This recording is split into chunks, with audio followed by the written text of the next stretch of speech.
Another day, another excuse to kill some Nazis. Alright, let's fuck shit up.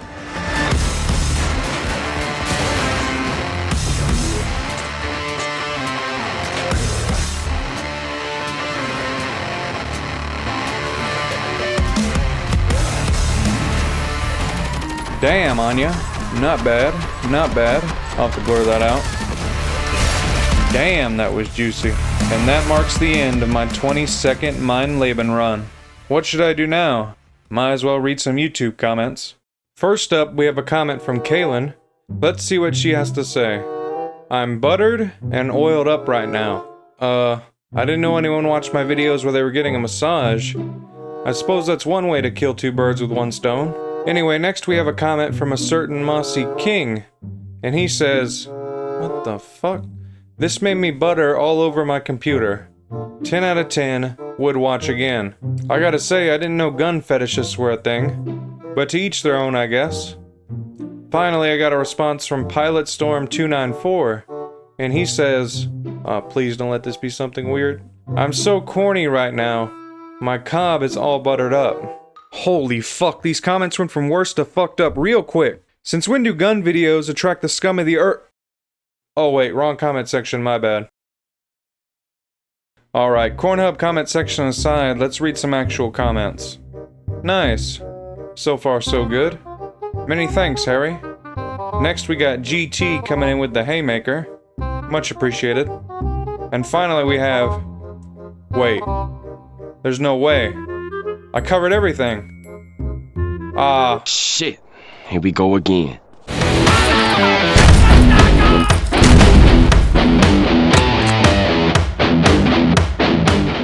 So it's safe to say that the statement I made in part 2 wasn't exactly airtight. Which for those who don't know what the hell I'm talking about, here's a quick refresher. And with that, I've officially gone over every usable firearm in the Wolfenstein franchise. In short, I kind of maybe possibly left out some firearms in the last one, which almost certainly renders what I said complete and utter bull excrement. In an attempt to rectify this and finally claim the title of that guy who talked about every firearm within each Wolfenstein game, without further delay, let's cover the last remaining firearms Wolfenstein has to offer. Pause. Apologies, allow me to further interject for one moment. In accordance with this newly titled finale to the weapon series, I felt it prudent to quickly and effectively clarify exactly what I mean by firearms. Additionally, I believe it's equally prudent to give a quick overview of the main game in question, which many people may be unfamiliar with. For those who are already well versed with Wolfenstein 2009, don't worry, I'll keep this brief. So, Wolfenstein 2009, which I will henceforth refer to as Wolfenstein Black Sun, you'll hear why shortly. Unlike its predecessor, RTCW, which was developed by Grey Matter Studios, Black Sun was developed by Raven Software, a studio that many COD players will instantly recognize. The plot of Wolfenstein Black Sun revolves around an alternate dimension, known as the Black Sun, that the Nazis are seeking to harness to win the war. Long story short, after BJ kills an undetermined number of Nazis, leader of the SS Paranormal Division, General Death's Head, yes, that same Death's Head, attempts to utilize the Black Sun dimension to power some sort of Zeppelin-based superweapon. Apparently the Nazis didn't get the memo after the Hindenburg. Needless to say, the Germans did not see BJ coming, and as a result, the Zeppelin went down in flames along with their plans for victory. And that, my faithful viewers, is Wolfenstein Black Sun in a nutshell.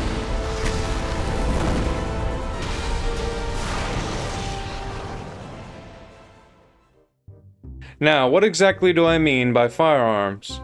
In summary, firearms pretty much means anything handheld that goes boom. Or to quote the US federal definition, any weapon including a starter gun which will or is designed to or may readily be converted to expel a projectile by the action of an explosive. It also goes on to include the frames and receivers of any such weapons, which as many of you know, Youngblood contains a shit ton of. Even still, this won't deter me from meticulously covering each and every just no. Anyway, you get the idea. Anything handheld that goes boom, no Youngblood receivers, and I of course reserve the right to oversimplify and or completely disregard any firearm I come across. Now, let's finish this.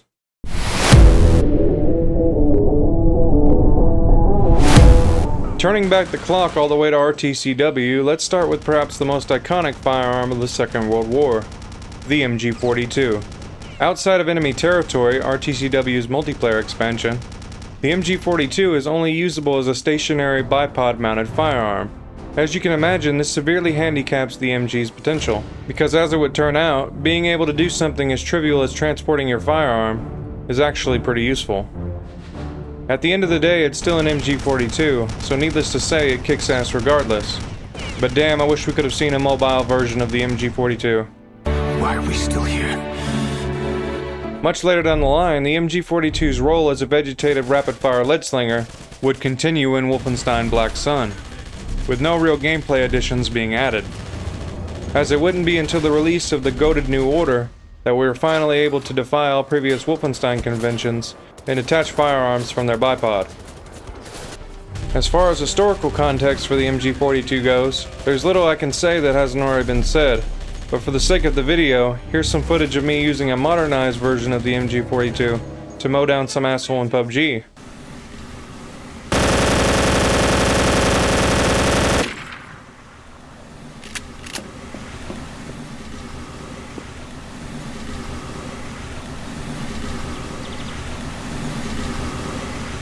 Shrimp Alfredo?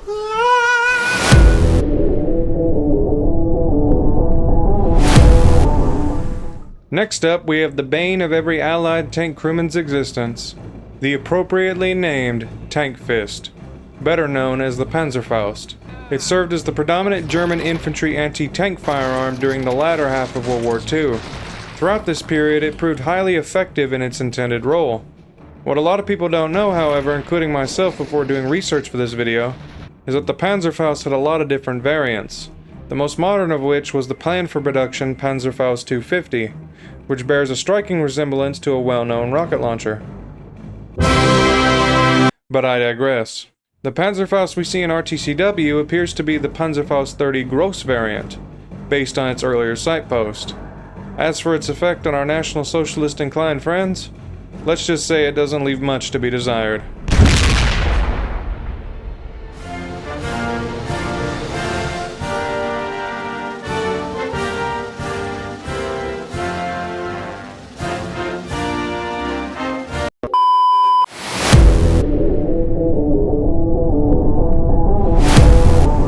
Tank Fist aside, we now arrive at RTCW's last firearm.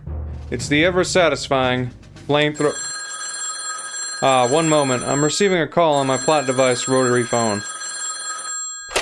Hello. Yes, sir. What do you mean it's not a firearm?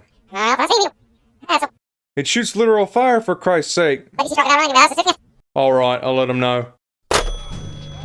Okay, I've just received word that the flamethrower is not actually considered a firearm in the US. Consequently, you may be asking how I intend to move forward. And to that, I answer with the theory of probability.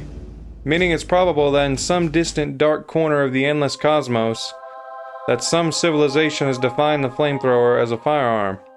Based on that assumption, I will continue to present an aura of intellectual consistency.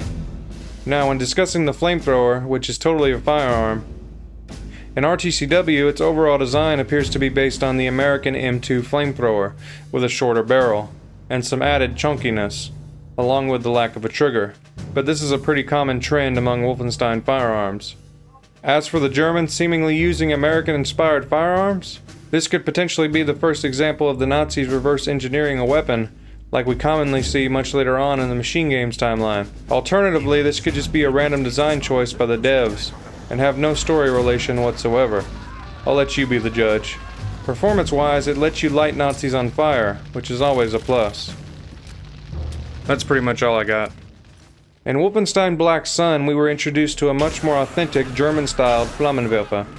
It appears to be most reminiscent of the pre-World War II Flammenwerfer 35, due to its overall similar basic design and identical fuel tank. But like virtually all Wolfenstein firearms, it incorporates its own unique additions, one being its overheating gauge, along with Black Sun's assortment of attachments. Now, considering I chose to forego mentioning Youngblood's ungodly amount of attachments in Part 2, while simultaneously choosing to cover most of the comparably small number of attachments present in the past games, excluding of course Wolfenstein Black Sun, Since Black Sun's overall attachment number is in between Youngbloods and all the other titles, I'll touch briefly on the more prominent attachments and leave out the rest.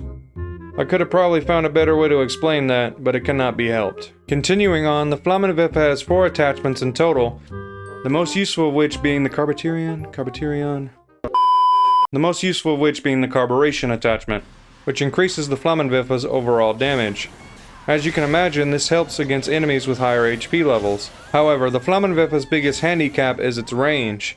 In fact, it has the second worst range out of every available firearm in Black Sun. And when encountering stronger enemies that can absolutely destroy you at close range, the worst thing you can do is close the gap. Besides, the Flammenwerfer is more of a crowd control device rather than a heavy damage dealer. In short, it's a hell of a lot better at decimating larger groups of light infantry than going one-on-one with Exhibit A. By the by, there is an attachment that on the surface rectifies the Flammenwerfer's range issue, but in actuality it barely extends the range at all.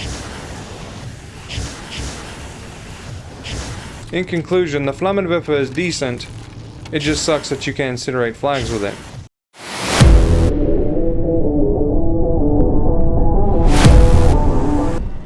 Now we arrive at the German military's bread and butter, the classic and ever recognizable Kar 98.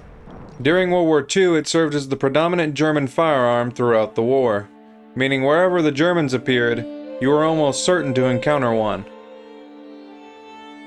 Although something not often discussed is the variety of attachments the Germans fitted to the Kar 98 throughout the war. Like with most firearms, Germany, along with pretty much every other nation, experimented with and implemented whatever might give them the edge in combat. Because being threatened with annihilation is often a great technological motivator. In the words of Albert Einstein, necessity is the mother of all invention. However, this doesn't always translate to practical use. Back to the Kar 98, most of its attachments took the form of telescopic sights, of various manufacture and magnification, the most common of which being the ZF-41, with reportedly over 100,000 or so being produced.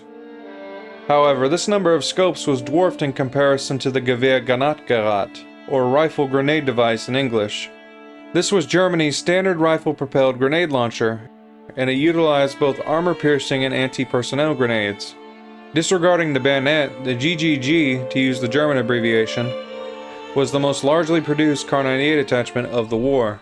Finally, there's easily the most obscure Kar 98 attachments of them all, those being the L23, L26, and L27 suppressors. Since they were produced in very limited numbers, very little physical evidence of the suppressors exists today. The only reason I know about these is thanks to Gun Jesus himself. Be sure to check him out if you haven't already, he makes great videos. Anyway, the initial German suppressor iterations were actually copied off the Soviets, which, fun fact, produced the most firearm suppressors during the war. Other than that, all I really know about the suppressors is that they existed, and were probably issued to German Special Forces units, like the Brandenburgers for example. Damn, that's gotta be the most humorous unit name of the war. Now how does the Kar 98 translate in-game? Well, it's all Reich. No? In all seriousness, after you get a scope for it, the Kar 98K easily becomes the greatest precision shooter in the game. And it should pretty much always be your go-to when fighting ranged engagements. That is, until you upgrade the STG-44.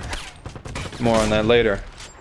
Also, on top of the MP40, the Kar 98 is one of 2 firearms you can attach a silencer to, incentivizing stealth gameplay to a degree.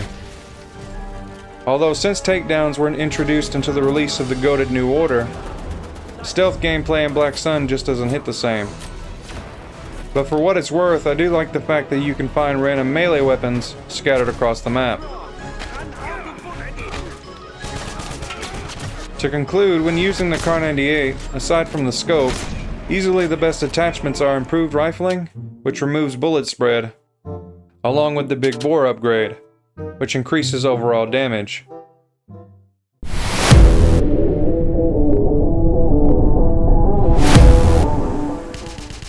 If I were to ask you to name a World War II era game that doesn't feature the MP40, you'd be hard-pressed to name 2. Okay, 10. The MP40 is a well-known staple of the Second World War, and laterally the German Wehrmacht. Turning back the clock for a moment, as many of you know, the original submachine gun concept was born out of the horrors of the Great War. Despite the already absurd number of ways you could kill a man, many nations sought a more compact, mobile, and rapid-firing class of weapon that would aid in breaking the deadlock on their respective fronts. The Italians had the Villa Parossa, you know, that one gun from Battlefield 1 that fires faster than Denmark surrendered. Although it's worth mentioning that the Villa Parossa we see in Battlefield 1 is based on a movie prop firearm featured in the motion picture The Sicilian, rather than the actual real-world Villa Parossa, which utilized a bipod, and was thus used more like a light machine gun than an SMG. The US had the Annihilator, the forefather of the Thompson, although it never actually saw service in World War I, and the Germans had the MP-18. Despite these guns being innovative for the time, the submachine gun's true combat impact wouldn't be realized until the Great War 2.0, cue the MP-40, which performed well in combat, but like with any other weapon, its effectiveness is dependent on the choices of its wielder, and considering Germany's choices during the war, it's safe to say that it bit off a bit more than it could chew.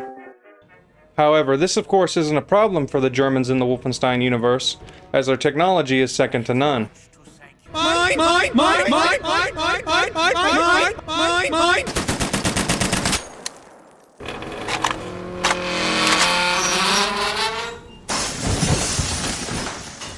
Now, how does the MP-40 perform in Black Sun? Let's just say it kicks ass and asks for seconds. The MP-40 specializes in close to mid-range combat, which easily comprises most of your given engagements, effectively making the MP-40 your standard firearm, until you get your hands on the STG-44. More on that later. The MP-40's effectiveness is further amplified after you upgrade it, particularly after purchasing the big bore and drum magazine upgrades. This allows the MP-40 to remain a viable option as it starts to become outclassed by Black Sun's full weapon roster. And by full weapon roster, I mean the STG-44. More on that later.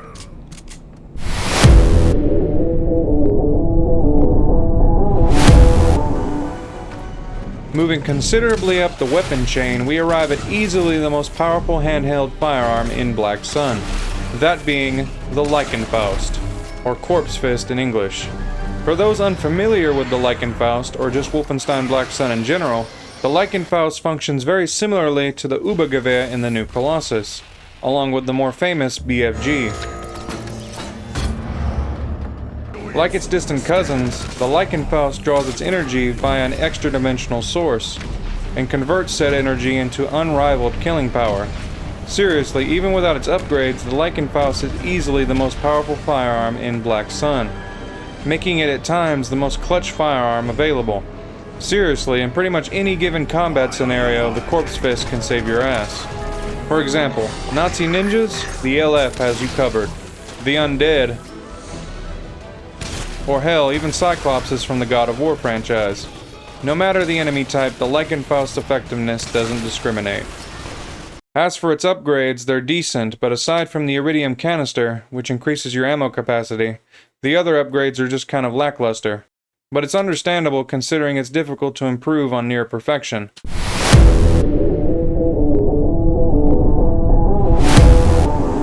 If the Leichenfaust is the undisputed damage dealer of the Black Sun roster, the STG-44 is a utilitarian's dream.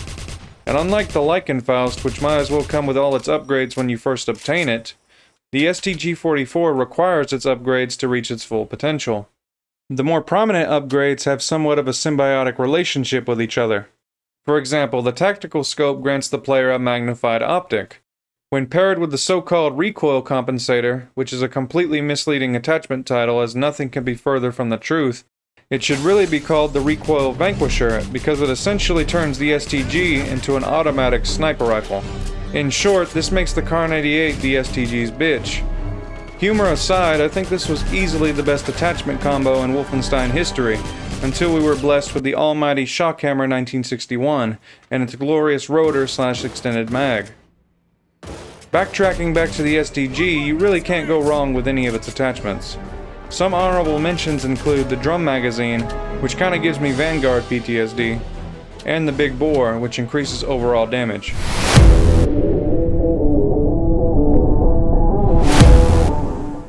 As I played through Wolfenstein Black Sun, when I inevitably encountered combat, I always found myself gravitating towards the more conventional firearms.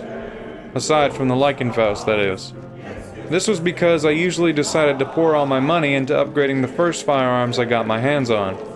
And despite trying to harness my inner Indiana Jones, most of the gold continued to evade me.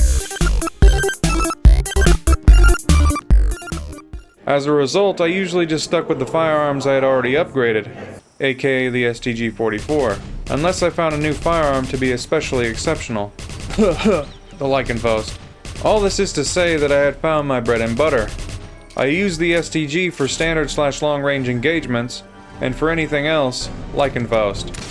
So with this in mind, when I realized that I would have to test the particle cannon for the video, I wasn't expecting anything special. Was I wrong? Like the Leichenfaust, the particle cannon completely disintegrates anything in its path. But where the particle cannon differs is in its projectile. Instead of using big-ass orbs of death, it uses concentrated veil energy beams, eliminating all splash damage.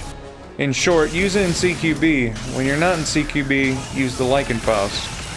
Attachment-wise, virtually all the particle cannon's attachments improve its overall combat effectiveness, especially its ammunition and damage upgrades. The only upgrade I found questionable was the Flux Arc, which essentially corrects your energy beam to hit nearby targets, as demonstrated in this clip. While this can be useful at times, especially when you're fighting hordes of enemies, I feel its price and the inherent stability of the particle cannon undermine the need for it. Plus, just from doing some limited testing, its lock-on effect appears somewhat inconsistent at times, especially at close range. But hey, if you got $75,000 in the 1940s, which I totally didn't get using cheats, why not buy it?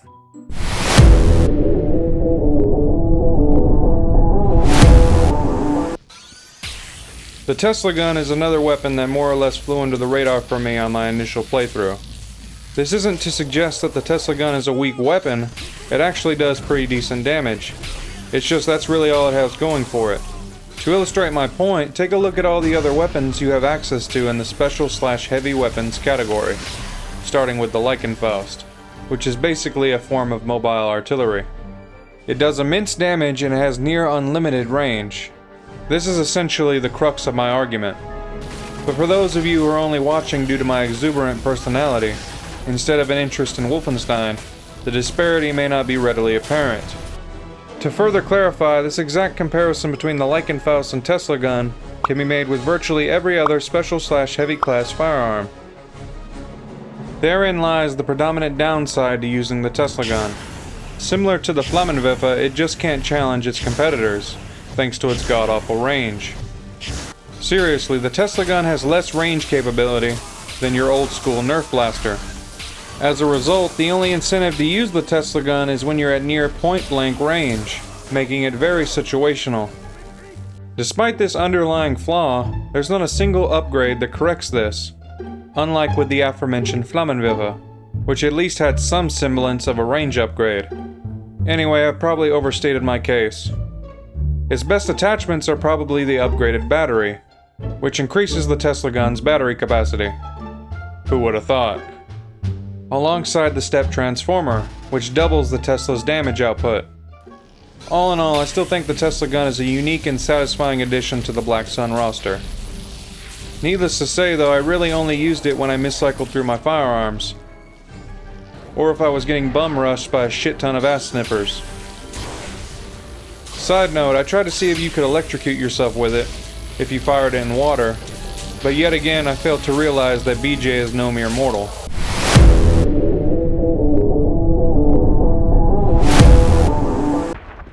We now arrive at our last uncovered firearm in the Black Sun roster, the Panzerschreck, or tank fried in English. As many of you know, the Panzerschreck is the German equivalent to the American M1 bazooka. First produced in 1943, it quickly became renowned for its effectiveness against Allied and Soviet armor, alongside the Panzerfaust. And despite the Panzerfaust being produced in far larger numbers than the Panzerschreck, For whatever reason, the Panzerschreck seems to have remained in the post-war public conscience far more so than the Panzerfaust. At least in video games, that is. Since it seems way more difficult to come across games featuring the Panzerschreck rather than the Panzerfaust. Random observation aside, in-game it functions as your standard run-of-the-mill rocket launcher. Until you upgrade it. Probably the coolest upgrade you can buy is the Seeker Crystal. This effectively turns the Panzerschreck into a heat-seeking rocket launcher. Somehow. But you can only gain access to it at the end of the game, so its effect is somewhat underwhelming. As a competitor to the Leichenfaust, they're both good damage dealers, and you can go either way. Personally, I mainly stick with the Leichenfaust, since you can upgrade it to carry way more ammo than the Panzerschreck. Phew! Now I can finally say, after covering a truly ungodly number of firearms, spanning each mainline Wolfenstein game, that I've officially covered every Wolfenstein firearm. Damn, I can hardly believe it. I gotta say, it's been one hell of a journey, and I can't even begin to express how grateful I am to... Hold on, guys, someone's calling me. Hey, what's up? I'm kinda in the middle of something here. What do you mean I haven't covered every Wolfenstein firearm? What could I have possibly missed? Of bloody course!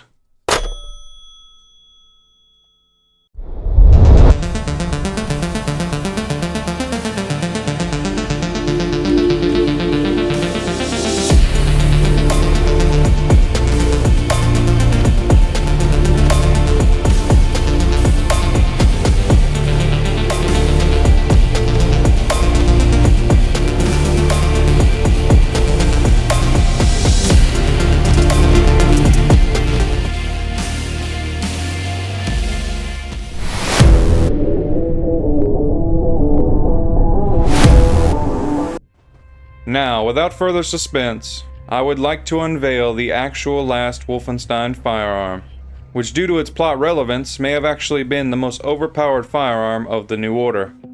I am of course referring to the Baby LKW, otherwise known as the laser cutter. On the surface, the laser cutter may first appear to be the weakest firearm in the New Order, or even the entire Wolfenstein franchise. And to that I say, you're probably right. But as a plot device, you have to realize, if BJ never found the laser cutter, he'd still be stuck in that damn workshop in Germania, trying to get through a fence. That would have ultimately caused a divergence, leading to a completely different Wolfenstein timeline. Meaning no new Colossus, or Youngblood. We might have something here. Speculative timeline aside, I'll die on this hill and say that the Baby LKW really is just the epitome of what all video game firearms should strive to be. I mean, it cuts fucking fences for Wolfenstein's sake. Name one other weapon that can perform such an invaluable task. I mean, the only other weapon I can think of that does this is that crazy-ass magic spray Gaz uses to cut that one fence in the OG Modern Warfare. But that's more of a utility item, rather than a weapon. And let's not forget, give me a second. The Baby LKW it's kind of cute in a relatively harmless sort of way. Alright, for the sake of fairness, I'll concede that the Baby LKW is in essence a piece of utility, and as a result, its damage capability is comparable to the SMR on round 5. And despite it being far less satisfying to use than the knife, you can utilize it almost like a pseudo flamethrower, and burn the eyes out of any Nazi that comes within 10 inches of you. This can be argued to be a more humane way of dispatching the Hitlerites for their crimes against humanity.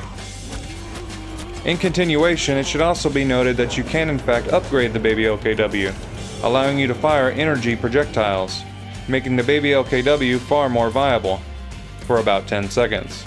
As in the very next mission, you ditch the Baby LKW in favor of the Big Daddy LKW, which speaks for itself. To conclude, while the 10-pound, 11-ounce LKW was undoubtedly effective in its intended role, it just didn't stick around long enough or bring enough competition to the TNO roster, aside from those 10 seconds, making it probably one of the most obscure weapons in Wolfenstein history.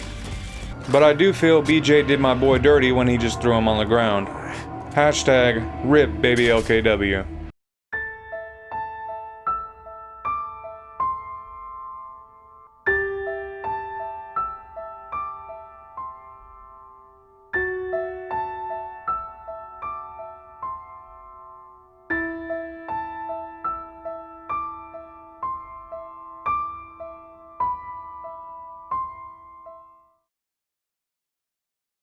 Well, shit.